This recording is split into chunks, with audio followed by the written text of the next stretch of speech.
Hello আমার প্রিয় ছাত্রছাত্রীরা, আজ আমি সপ্তম শ্রেণীর বাংলা বই থেকে মেঘচোর গল্পটি তোমাদের পড়ে শোনাব।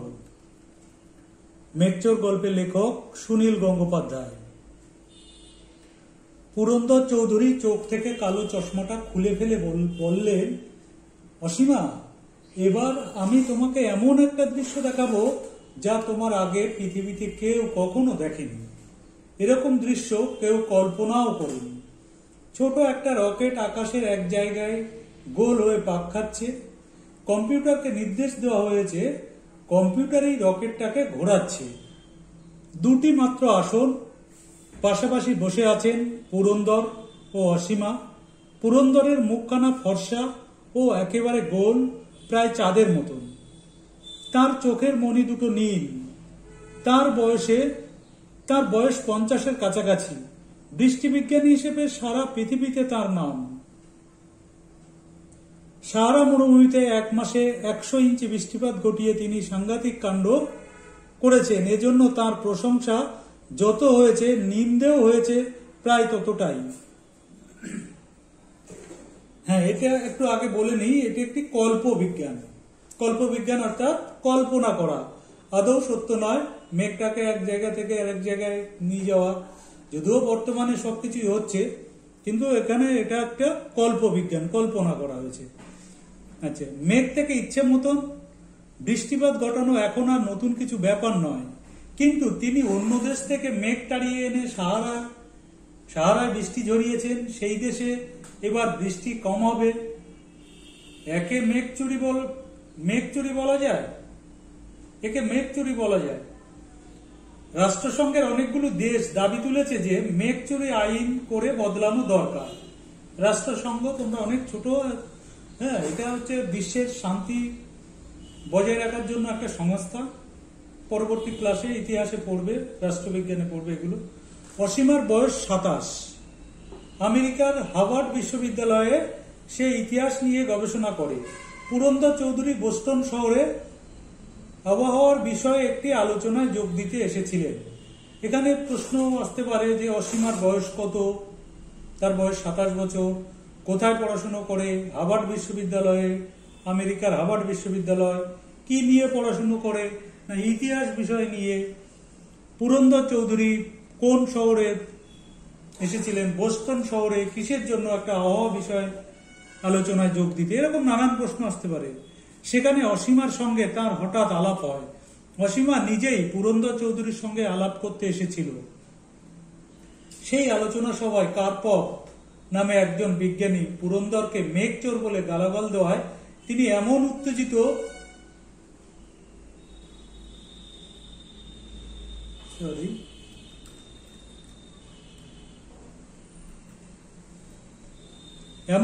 হয়ে উঠেছিলেন যে চিৎকার করে কিছু বলতে গিয়ে অজ্ঞান হয়ে যান। যখন তিনি চোখ মেললেন, তখন তিনি দেখলেন তার মাথার কাছে বসে আছে এই সুন্দরী মেয়েটি। সে তার মাথায় হাত বুলিয়ে দিচ্ছে। এই দুনিয়ায় পুরন্দর চৌধুরীর আত্মীয় স্বজন কেউ নেই। তিনি বিয়েও করেননি। বিদেশে একটি অচেনা বাঙালি মেয়েকে তার সেবা করতে দেখে তিনি অবাক হয়ে জিজ্ঞাসা করেছিলেন, তুমি কে? অসীমা বলেছিল, আপনি আমায় চিনতে পারবেন না, কিন্তু আমি আপনার ছোট ভাইয়ের মেয়ে। পুরন্দর প্রথমে বিশ্বাস করেননি। তার একটি ভাই ছিল ঠিকই, কিন্তু সে নিরুদ্দেশ হয়ে গেছে 25 বছর আগে। সেই ভাইয়ের নাম ছিল দিগ্বিজয়। তাহলে এই পুরন্দর চৌধুরীর ভাইয়ের নাম দিগ্বিজয়। অসীমা বলেছিল, আমার বাবা নিরুদ্দেশ হয়ে যাননি। তিনি দেশ ছেড়ে ঘুরতে ঘুরতে শেষ পর্যন্ত আলাস্কায় এসে সেখানেই থেকে গিয়েছিলেন। বিয়ে করেছিলেন একটি এস্কিমো মেয়েকে। তিনি আমার মা। আমার বাবা আপনাকে খুব ভালোবাসতেন। মৃত্যুর আগেও আপনার কথা বলেছিলেন। বিদেশে এসে এমনভাবে একজন রক্তের সম্পর্কের আত্মীয়কে খুঁজে পেয়ে পুরন্দর চৌধুরী দারুণ খুশি হয়ে উঠেছিলেন। তারপর তিনি আর অসীমাকে ছাড়তে চাননি। তার নিজস্ব রকেটে তিনি অসীমাকে নিয়ে বহু জায়গায় ঘুরে বেড়াচ্ছেন আর আবহাওয়ার নানা রকম রহস্য দেখাচ্ছেন। ঘুরতে ঘুরতে এখন ওরা এসেছেন আলাস্কার আকাশে। অসীমা তার বাবা মায়ের সঙ্গে যেখানে থাকতো সেই জায়গাটাও দেখা হয়ে গেছে। সেখানে অবশ্য এস্কিমোদের ইগলুর বদলে এখন বড় বড় এয়ার কন্ডিশন বাড়ি উঠেছে। পুরন্দর চৌধুরী বললেন, নিচের দিকে তাকিয়ে দেখো, ওটা কি দেখছো বলতে পারো? অসীমা বলল, দেখতে পাচ্ছি একটা সোনালী রঙের পাহাড়। চূড়ার বরফের উপর রোদ পড়েছে বলে সত্যি সোনার মতো ঝকঝক করছে। ওই পাহাড়টার নাম জানো? অসীমা ইতিহাসের ছাত্রী হলেও ভূগোলও বেশ ভালোই জানে। সে বলল, আমি আলাস্কায় এত দূরে কখনো আসিনি বটে, তবে ওই পাহাড়টার নাম মাউন্ট চেম্বারলিন। তার পাশেই যে কুয়াশা ঢাকা হ্রদ, তার নাম লেক স্ট্রেভার। হ্রদের নাম লেক স্ট্রেভার, পাহাড়টার নাম মাউন্ট চেম্বারলিন। মনে রাখবে এগুলো। পুরন্দর খুশি হয়ে বললেন, বাহ, এবার তোমাকে আমি যা দেখাবো তা কিন্তু তুমি কাউকে বলতে পারবে না। সারা পৃথিবীতে দারুণ হইচই হবে এই নিয়ে, কিন্তু তুমি মুখ খুলতে পারবে না। বেটা কার্পভ কিরকম জব্দ হয় এবার দেখো। অসীমা মৃদুভাবে বলল, বিজ্ঞানীদের উচিত নয় কিন্তু একজন আরেকজনকে জব্দ করা। বোকাদের বুঝিয়ে দেওয়া দরকার তাদের জ্ঞান কতটুকু। আমাকে মেকচোর বলে, এত সাহস! আমি অন্যায়টা কি করেছি? সাইবেরিয়া থেকে মেঘ এনেছি সাহারায়।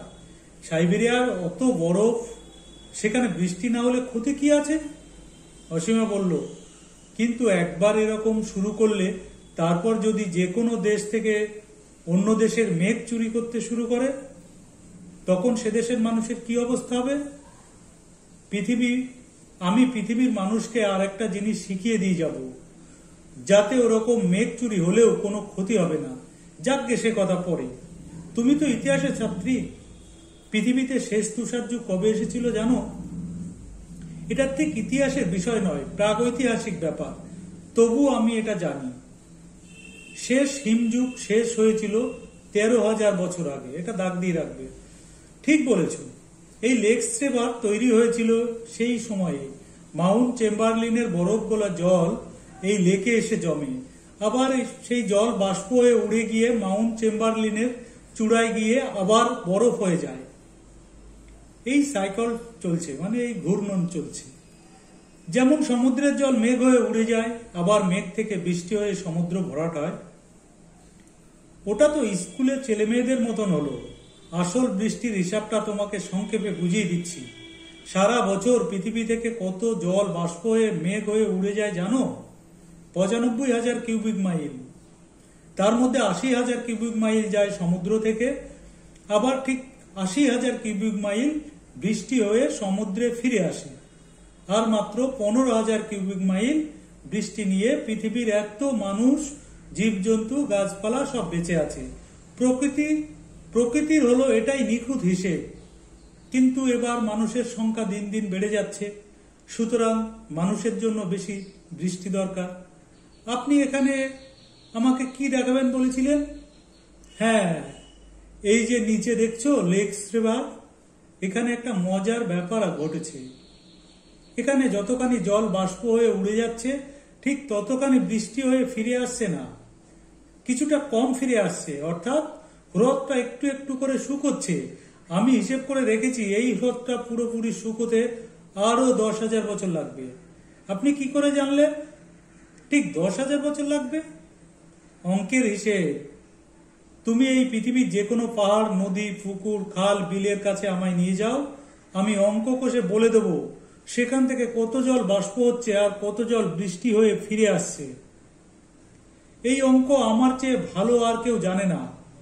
কার্পভও কিছু জানে, তবে আমার চেয়ে কম।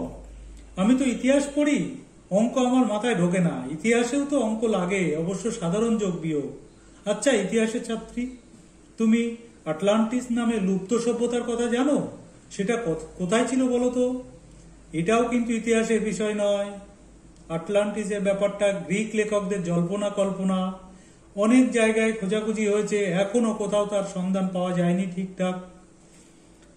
আমি যদি বলি এই লেক স্ট্রেভারের তলাতেই চাপা পড়ে আছে, সেটা 10,000 বছর পরে জানা যাবে।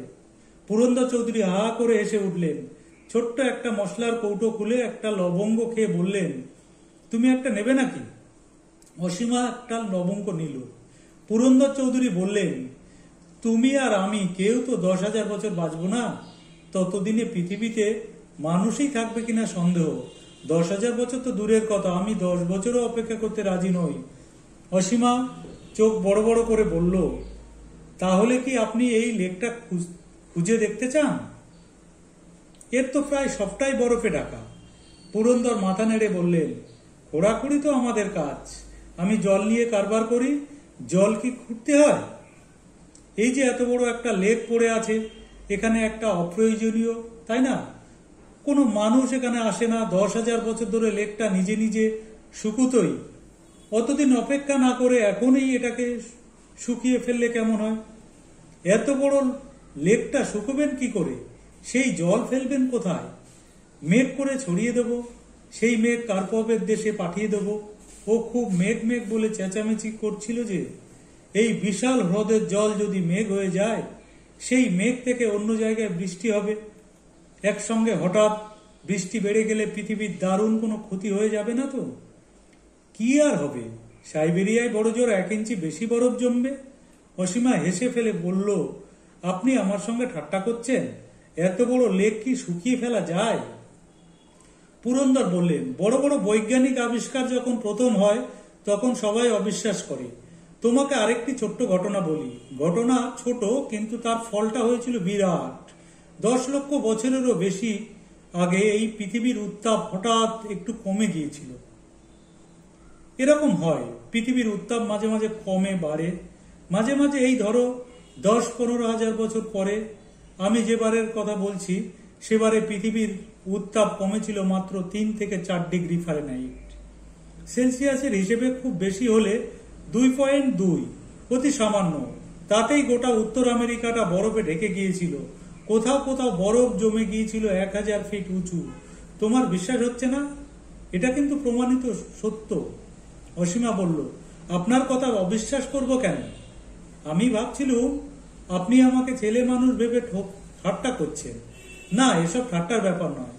এবার বুঝলে তো পৃথিবীর উত্তাপ একটুখানি কমে গেলেই কি কাণ্ড হয়। সেই রকম পৃথিবীর উত্তাপ যদি খানিকটা বাড়িয়ে দেওয়া যায়, তাহলেই সব বরফ গলতে শুরু করবে। আগে এই তাপ কমা বাড়াটা সূর্যের উপর নির্ভর করত, এখন মানুষই তো পারে। সেসব পাগলগুলো অ্যাটম বোমা, হাইড্রোজেন বোমা জমিয়ে রেখেছে। সেগুলো যদি একসঙ্গে ফাটাতে শুরু করে, তাহলে পৃথিবীর সবকিছুই পুড়ে ছাই হয়ে যাবে। সে কথা জানি। এত বড় লেকটাকে বাষ্প করে দেওয়ার জন্য আপনিও একটা অ্যাটম বোমা ফাটাবেন নাকি? আমি ওসব বোমা টোমায় বিশ্বাস করি না। আমি পুরন্দর চৌধুরী, আমার আবিষ্কার সবসময় মৌলিক। আলাস্কার এই চেম্বারলিন পাহাড়ের কাছে জনমনুষ্য নেই, মানে মানুষজন এখানে নেই। এখানেই হবে আমার আবিষ্কারের পরীক্ষা। শুধু তুমি থাকবে তার সাক্ষী। তুমি আমার ভাইয়ের মেয়ে, তাই তোমাকে এই মহান দৃশ্য দেখার সুযোগ দিচ্ছি। 10,000 বছর পরে যে হ্রদটা শুকিয়ে যাওয়ার কথা ছিল, সেটাকে আমি নিশ্চিহ্ন করে দেব 5 মিনিটে। সত্যি কি তা সম্ভব? এক্ষুনি দেখতে পাবে। এত বড় লেকটার জল বাষ্প হয়ে গেলে যে বিরাট মেঘ হবে, তার ধাক্কায় আমাদের রকেট টিকতে পারবে? আমরা মেঘলোকের অনেক উঁচুতে উঠে যাব। মেঘ আর কতটা উঠতে পারে?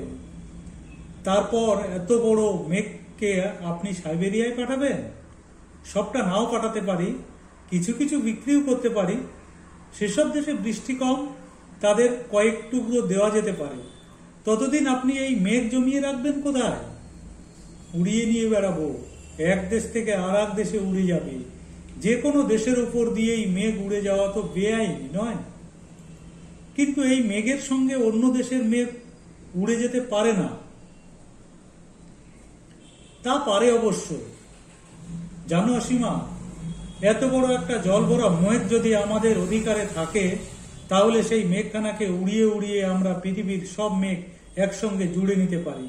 তখন কোথায় কখন বৃষ্টি হবে তা আমি ঠিক করছি। আমি হব আকাশের দেবতা ইন্দ্র। আমার নাম পুরন্দর। তার মানে জানো তো, যে কজন বিজ্ঞানী আমার সঙ্গে শত্রুতা করেছে, আমার নামে নিন্দে রটিয়েছে, তাদের দেশে আমি ইচ্ছে করলে এক ফোঁটাও বৃষ্টি নাও দিতে পারি। অসীমা হঠাৎ মুখ নিচু করে মুচকি মুচকি হাসতে লাগলো। পুরন্দর একটু রেগে গিয়ে বললেন, এখনো বুঝি তোমার সন্দেহ হচ্ছে?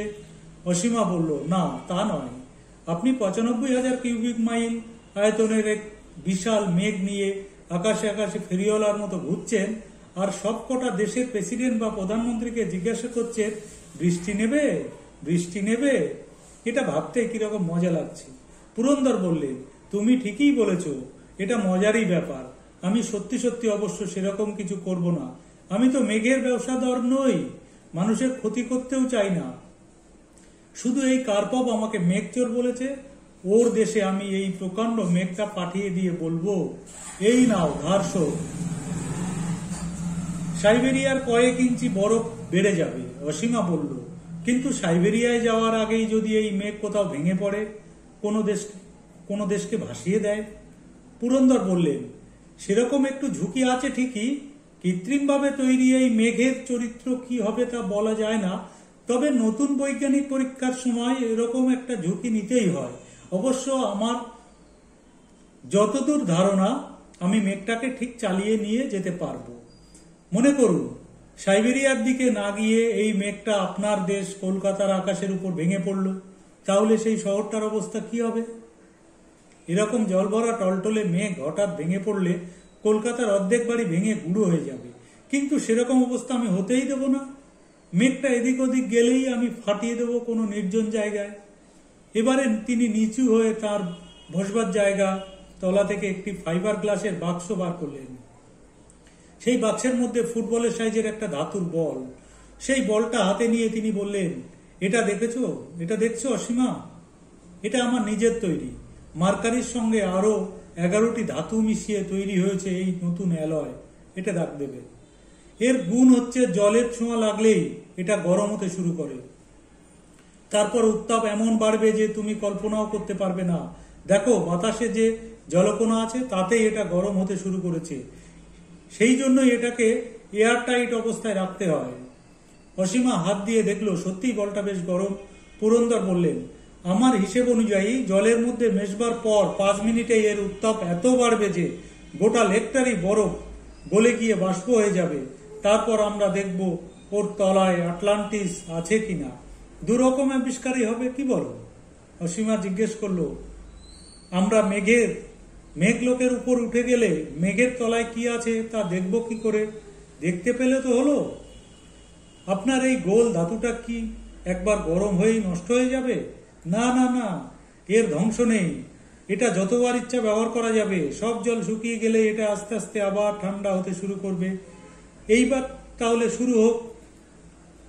অসীমা তার কোটের পকেট থেকে একটা ছোট্ট রিভলভার বার করে বলল, পুরন্দর চৌধুরী, এই বলটাকে আপনি এবার ওই এয়ার টাইট বাক্সে ঢোকান। এবার আমাদের ফিরে যেতে হবে। দারুণ অবাক হয়ে চোখ কপালে তুলে পুরন্দর বললেন, এ কি অসীমা, তুমি ওটা তুলে আমাকে ভয় দেখাচ্ছ কেন? অসীমা বলল, আপনার দিকে অস্ত্র তুলতে হয়েছে বলে আমি দুঃখিত, কিন্তু তা নাহলে আপনি আমার কথা শুনতেন না। প্রকৃতিকে ধ্বংস করা একটা অপরাধ। আলাস্কার একটি লেক শুকিয়ে সাইবেরিয়ায় এত বড় একটা মেঘ পাঠালে প্রকৃতিতে মহা বিপর্যয় শুরু হয়ে যাবে। ডক্টর কার্পভের উপর রাগ করে আপনি পৃথিবীর ক্ষতি করতে চাইছেন? পুরন্দর চৌধুরী বললেন, ওটা সরিয়ে রাখো। 5 মিনিটে এত বড় একটা মেঘ সৃষ্টি করার রেকর্ড করব আমি। তার সঙ্গে তোমার নামটাও থাকবে আমার ভাইজি হিসেবে। আমি আপনার ভাইজি নই, আমি কার্পভের মেয়ে। হ্যাঁ হ্যাঁ, আমার মা বাঙালি মেয়ে। তুমি আমাকে মিথ্যে কথা বলেছিলে। তুমি একটা স্পাই। ঠিক মিথ্যা বলিনি। আমার বাবা আপনাকে বড় ভাইয়ের মতো শ্রদ্ধা করেন, কিন্তু তিনি বলেন আপনি এক দেশের মেঘ অন্য দেশে নিয়ে গিয়ে পাগলামি করছেন। সমুদ্র থেকে খাল কেটে সাহারায় জল আনা হচ্ছে, অন্য দেশের মেঘ আনা দরকার নেই। তুমি আমার এমন একটা যুগান্তকারী আবিষ্কার নষ্ট করে দিতে চাও? তুমি আমার উপর গুলি চালাও, আমাকে মেরে ফেলাও, তবু এই গোলটা আমি হ্রদে ফেলবই। আমি মরে গেলেও পৃথিবীর লোক জানবে যে পুরন্দর চৌধুরী কত বড় বিজ্ঞানী ছিলেন। অসীমা একবার বাইরের দিকটা দেখে নিয়ে পুরন্দরের দিকে স্থিরভাবে চেয়ে রইল। পুরন্দর রকেটের একটা অংশ খুলতে যেতেই অসীমা বলল, ওটা খুলবেন না, তাহলে আমরা গুঁড়ো হয়ে যাব। আমি এটা বাইরে ছুড়বই। ছুড়ুন তাহলে, কিন্তু জানালা টানালা খুলবেন না। এই সকেটের মধ্যেই ফেলুন। নিচের পরপর কয়েকটা ভাল্ব খুলে গিয়ে এটাকে বাইরে বার করে দেবে। তার মানে তুমি কি বলছো জানালা খুলবো না কেন? ডক্টর পুরন্দর চৌধুরী, আপনি আহা বিজ্ঞানী। আমি কিন্তু শুধু ইতিহাসের ছাত্রী নই, কম্পিউটারও আমার বিশেষ আগ্রহ।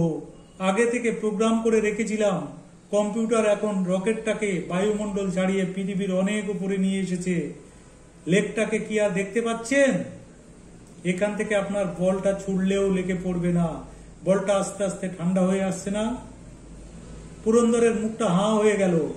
সেই সুন্দর চেহারার মেয়েটার মাথায় এত সব বুদ্ধি, বায়ুমণ্ডলের বাইরে তার অ্যালয়টা অকেজো। অসীমা বলটা পুরন্দরের হাত থেকে নিয়ে ফেলে দিল সকেটে। তারপর বলল, ওটা মহাশূন্যেই থাক, তাহলে কোনোদিন আর জলের ছোঁয়া পাবে না। পৃথিবীর জল যেমন আছে তেমনই থাকুক। এ পর্যন্ত গল্পটি বললাম। এরপরে তোমাদের একটু আলোচনা করে বলার ছিল, কিন্তু ভিডিওটা অনেক বড় হয়ে যাবে। পরবর্তী ভিডিওতে থেকে যে প্রশ্নগুলো আছে সেই প্রশ্নগুলো কিভাবে উত্তর করতে হবে সেগুলো আমি বলে দেব। নমস্কার, সঙ্গে থাকো।